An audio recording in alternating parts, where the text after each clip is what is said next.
Hey there, this is Andy Blanks, and I'm here today to walk you through the Paul's Session 1 Teacher Prep video. Now, as this is your first Teacher Prep video, I'll explain to you real quickly really the purpose of these, and it's really simple. The purpose of a Teacher Prep video is to help you really know the key biblical truth that you'll be teaching to your students, and then really the application point, the main takeaway in terms of how this truth will affect their lives. And so it's really short, it's really simple.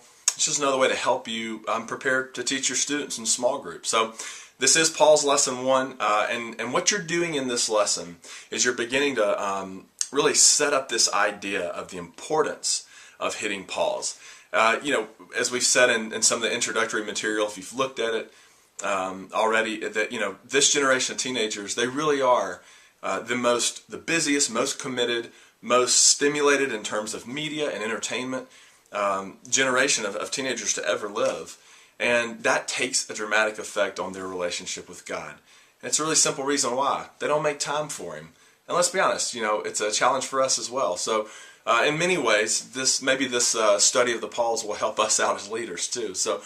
But this Lesson 1 teaches your students the importance of hitting pause. Now, we'll define the pause throughout this 4-session study as seeking God in silence and solitude through prayer and Bible study. And so you're going to give your students some examples of this in this Lesson 1. You're going to show them 2 passages out of Mark where Jesus actually takes time to get away by himself and hit pause to communicate with God in prayer. Then you're going to show them an instance where David did the same thing, and Daniel did the same thing, and Peter did. And so you begin to build this case for your students that hitting pause is elemental in the lives of Christ followers or children of God. And so you're making the case, and then you're beginning to steer them towards the next 2 or 3 sessions where they're really going to get a ton of practical application. In fact, you're actually going to teach them how to pray, teach them how to seek God, and help them know how this motivates them to live a vibrant faith life. But this first lesson,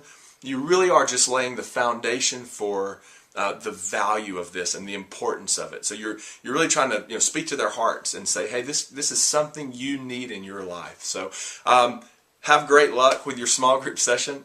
We'll be back together in small group session 2 of the Pauls, where we'll talk about teaching your kids a model for prayer. So see you then, and in the meantime, great luck in your small groups.